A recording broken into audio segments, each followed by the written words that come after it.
Hey guys, welcome back to the channel. So today I've got this piece of driftwood here. It's pretty nasty. It's got some really deep gouges in it. We're going to take a grinder to this thing, which I typically don't do, as you've seen in probably some of my other videos. But this one, I'm going to go for a little bit of a different look, shave this down a bit. We're going to go through several stages. Stick around to the end because it's going to be amazing. So you know what I say all the time, right? Let's see what kind of mess we can create today.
Okay, so I've been going at it for about an hour. I've been recording for 51 minutes.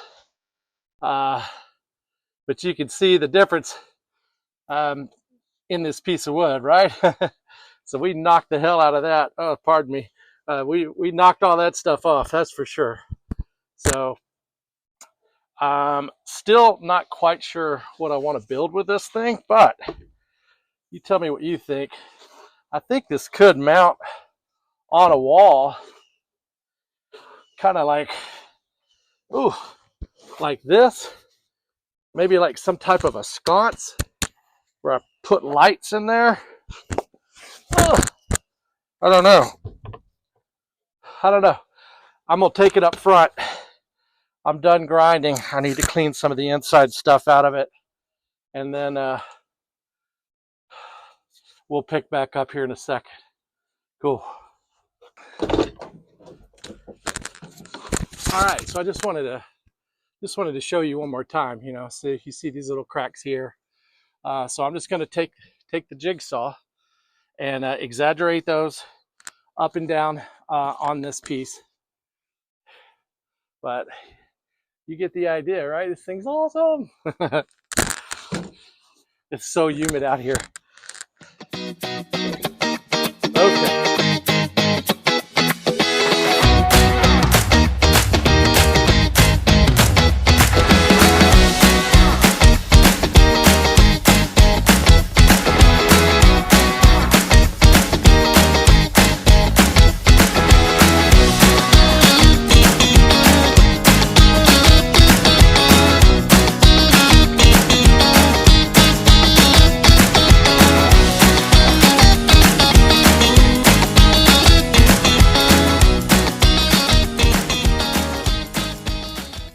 So I may have to take the grinder back to this. I just don't know.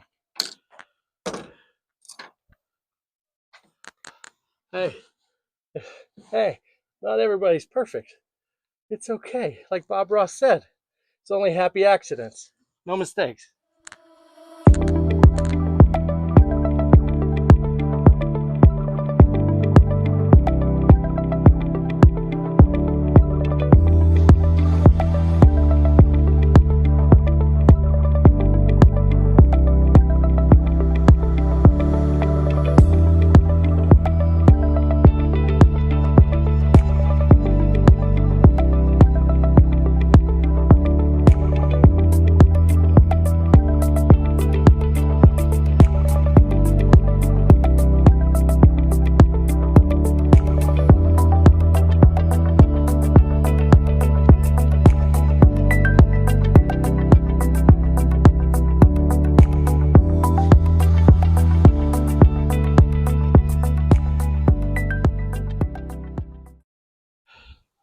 All right, well, the holes didn't actually turn out exactly the way I wanted.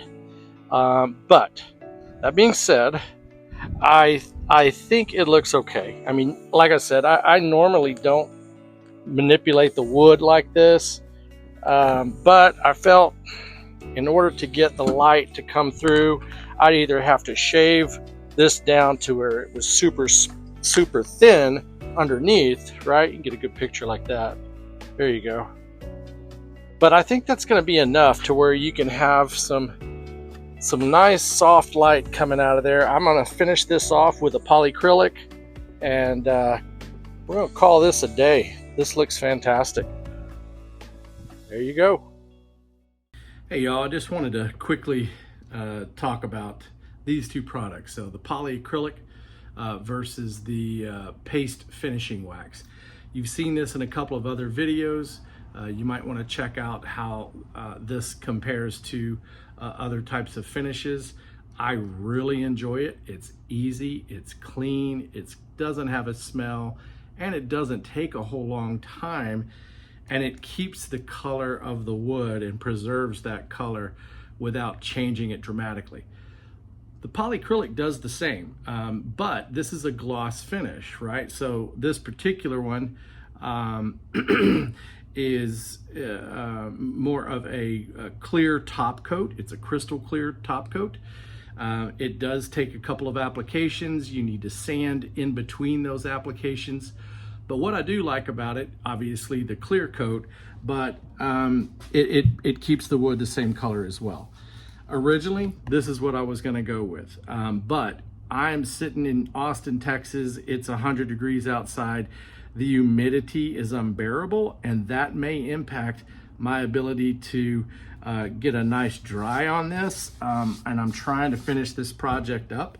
So I'm gonna go ahead and go with the paste, okay? And so I'm gonna do a quick little demo of that application. You've seen it on other ones, but just in case, I'll go ahead and do it here as well. Now, this has already been sanded. I've already blown off all the dust and debris. It's very, very smooth. I finished it off with a 320, and then I'm gonna put this paste, let me get all situated here to where you can see this color. Just about every hardware store has got this Minwax product. They also have one that's not a natural finish. You can see right there, it says natural, but they have some that have a little bit of a stain to it. For this, obviously, I'm striving to keep this light color, so this is what I'm going to use. So you want to get some of this on there. I usually leave a washer. You can see that little washer in there, because I can scoop a little bit and then wipe it on. I'll fold that towel over. Now this all just liquefies inside this rag as I'm applying it, but you'll see real quickly why I like this thing. You see that color? Holy mackerel. Yeah, man. And so this is something that helps preserve and finish the wood. And like I said, it just goes on with a nice clean rag, and you can see what it's doing. It's bringing out all that beautiful color, and it's bringing out the grain. And if I went too dark, man, I run the risk of losing all of that texture and all of that detail. Slide it down a little bit so you can see where I'm working here. Let me move the camera. All right, that's a good angle, I think, right there. All right, watch this. Yeah. See, that's what I'm wanting. And I would have gotten that with a polyacrylic too, but it's liquid. You know, it's a different application. It drips. You know, you got to be careful with that and clean it up. Then you have to let it dry, and then you kind of go back, and then what'll happen is as it's drying, any particles that are left on the wood will end up feeling like a little bump. little gritty. And so I usually go back, sand it again to get it super smooth. There's no trick to this though. I mean, it's just getting it into those crevices. But like I said, it liquefies. You can't see. It's all just on the rag now. It's pretty much saturated, but not to a point where it's dripping all over the place. But I can definitely keep the color in this guy, which is really important to me. Let me get right in here. There we go. And again, I kept some of it a little bit rougher than others, in other areas. I really didn't see this through the way I wanted to. The holes, as I started drilling the holes, it's way too uniform for me. But when I put the lights behind it, it does have a really beautiful glow to it. Not really the style that I intended, but I'm not really worried about it. It's still pretty, and I'm sure somebody will like it. It's just not my jam. So I'll finish this off. Get a little bit back here, and you can apply it to the back too. I mean, nobody's going to see the back, but again, it's a sealant. So let's go ahead and seal this thing, man. A little rougher back here because I didn't sand it as much, and I'm also not going to be super ADHD about getting up in all that. There we go. Lights. Let's talk about lights for a minute. So I was on the fence about what kind of lights.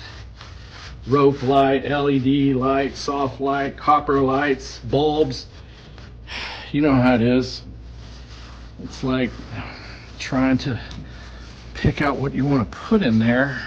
It can be a little overwhelming considering all the choices. But I went, you're going to love this.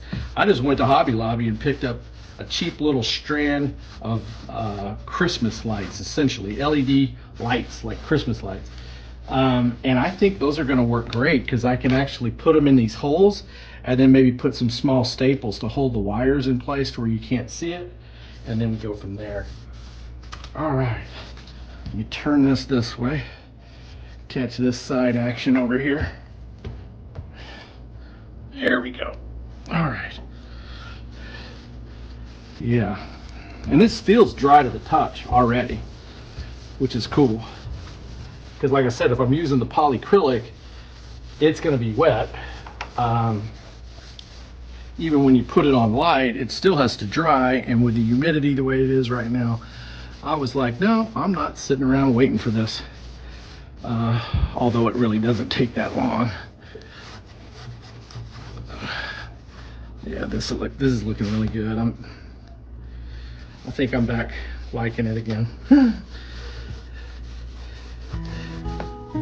That's the whole thing, man. You just never know. And once I drilled one of those holes, I kind of knew it in my heart. Well, actually, I knew it in my head. I was hoping in my heart that it would turn out okay. Almost dinner time.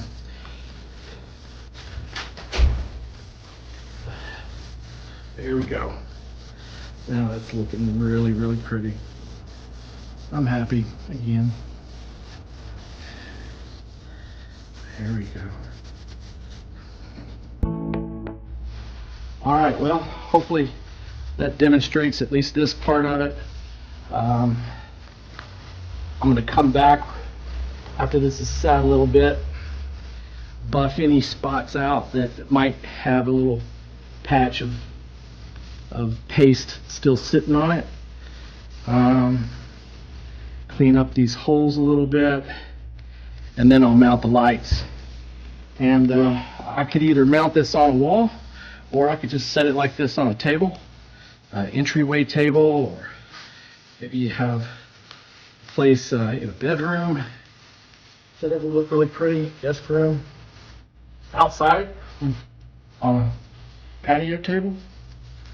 All that works. All right, y'all stay tuned. I got more to come. We're gonna let this one sit for a while. Take care.